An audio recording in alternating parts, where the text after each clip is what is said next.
Assalamualaikum warahmatullahi wabarakatuh. Selamat pagi, salam sejahtera untuk kita semua. Yang saya cintai mahasiswa-mahasiswi program studi sastra Indonesia, bertemu kembali di mata kuliah sosiolinguistik untuk pertemuan ketiga dengan materi bahasa dan masyarakat. Baik, untuk pertemuan ini yang akan kita bahas terkait dengan bahasa dan tutur, verbal repertoire, masyarakat tutur, dan yang terakhir adalah bahasa dan tingkat sosial masyarakat. Yang pertama, kita akan membahas tentang bahasa dan tutur. Ayo, siapa yang kenal sama tokoh ini yang ada di gambar? Ini adalah salah satu tokoh atau ilmuwan linguistik yaitu Ferdinand de Saussure.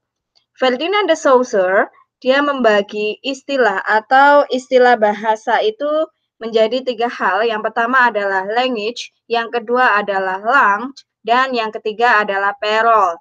Ini dalam bahasa Perancis. Kalau dalam bahasa Indonesia, ini istilahnya adalah bahasa. Lalu sebenarnya apa sih konsep dari language, langue, dan parole?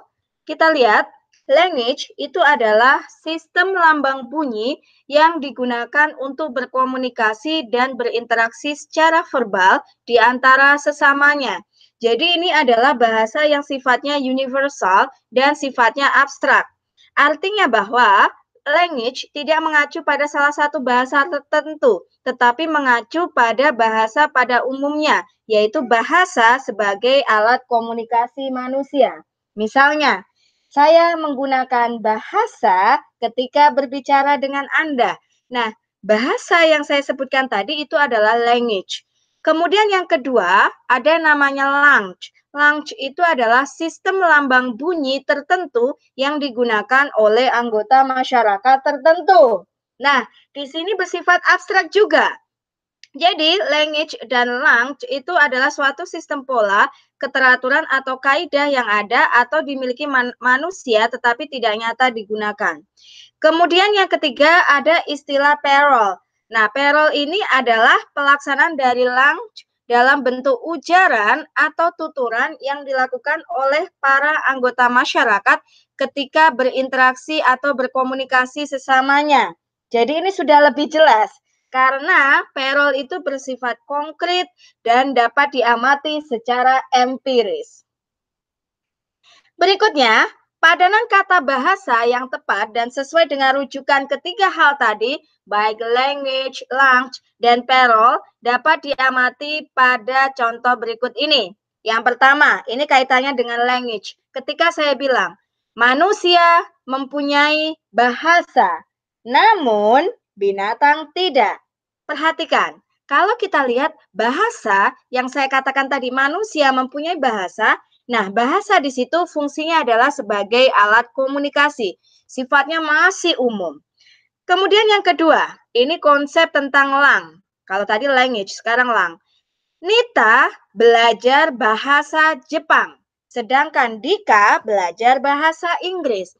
Ya, penjelasan konsep tentang bahasa Jepang ini sudah merujuk pada bahasa tertentu yang memiliki pola tertentu dan kaidah tertentu, yaitu bahasa. Bahasa apa yang dipelajari oleh Nita? Yaitu bahasa Jepang. Kemudian yang terakhir, ini kaitannya dengan parole, ini sudah lebih empirik dan lebih spesifik ya. Misalnya gini, kalau beliau berbicara, bahasanya penuh dengan kata daripada dan akhiran can. Nah, ini salah satu contoh. Misalnya kita melihat seseorang yang sering menggunakan bahasa daripada atau menggunakan can dan lain sebagainya. Nah, ini ciri khusus yang sudah dimiliki oleh seseorang. Nah, ini masuknya ke dalam parole. Ya, berikutnya language, langue, dan parole kita bisa lihat dari gambaran ini. Jadi language itu bersifat universal, jadi lambang bunyi yang digunakan oleh manusia pada umumnya bukan pada suatu tempat atau masa tertentu. Jadi language itu bersifat universal, semua orang paham. Itulah yang dimaksud dengan konsep bahasa. Sedangkan untuk langue itu bersifat terbatas pada masyarakat tertentu yang memiliki ciri saling mengerti atau mutual intelligible. Misalnya, kita lihat di sini ada peta. Bisa peta di wilayah Jawa Barat, ada Bekasi, ada Karawang. Nah, Bekasi pun tidak hanya satu tempat saja, ada yang di wilayah kabupaten, kota, ada kota Depok, Kabupaten Depok, dan lain sebagainya. Mereka yang berada di satu wilayah tersebut masih berada dalam satu masyarakat bahasa dan dalam satu bahasa karena masih dapat mengerti dengan alat verbalnya. Misalnya, penduduk Karawang, Bogor, Garut. Nah, mereka kan menggunakan bahasa Sunda, memiliki sistem dan subsistem, baik fonologi, morfologi, leksikologi, sintaksis, dan semantik di antara perol-perol yang mereka gunakan ya, sesuai dengan wilayahnya masing-masing. Kemudian, perhatikan lagi di sini. Nah, kan tadi sudah saya katakan bahwa mereka masih berada dalam satu masyarakat yang berbeda. Ini contoh lagi, misalnya di daerah Jawa. Penduduk yang berada di Jawa, misalnya ada Pati, Semarang, Banyumas, sama mereka berada di satu wilayah yang memiliki sistem dan subsistem baik fonologi, morfologi, leksikologi, sintaksis, dan semantik di antara perol yang mereka gunakan. Dan mereka masih bisa memahami karena mereka masih berada dalam satu masyarakat bahasa tertentu ya.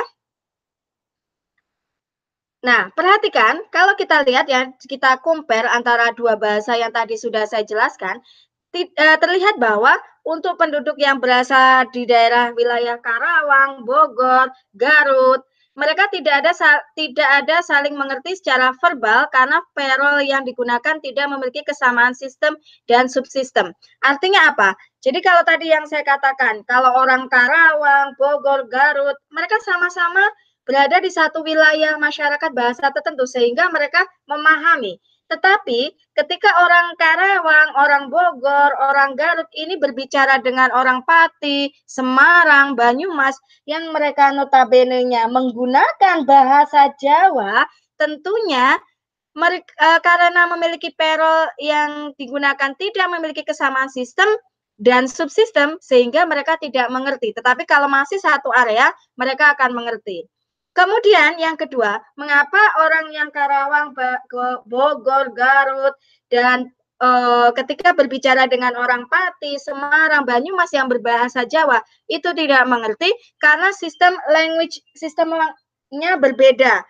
Kemudian berdasarkan kriteria linguistiknya pun berbeda.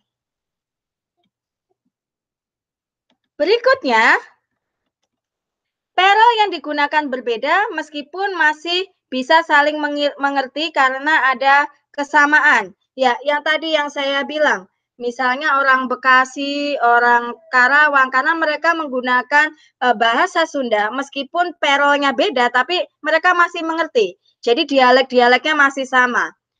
Setiap orang secara konkret memiliki kekhasan sendiri dalam berbahasa, baik volume, pilihan kata, penggunaan unsur bahasa yang lain yang disebut sebagai idiolek. Nah, ini adalah ciri khusus yang dimiliki oleh orang-orang tertentu ketika berbahasa. Ini yang disebut sebagai idiolek.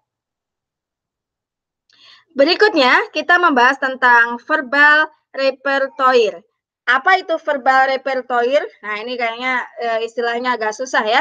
Jadi kemampuan komunikatif seseorang itu bervariasi. Setidaknya menguasai satu bahasa ibu dengan berbagai variasi atau ragamnya, dan yang lain mungkin menguasai bahasa lain yang diperoleh dari pendidikan dan pergaulan dengan penutur bahasa di luar lingkungan.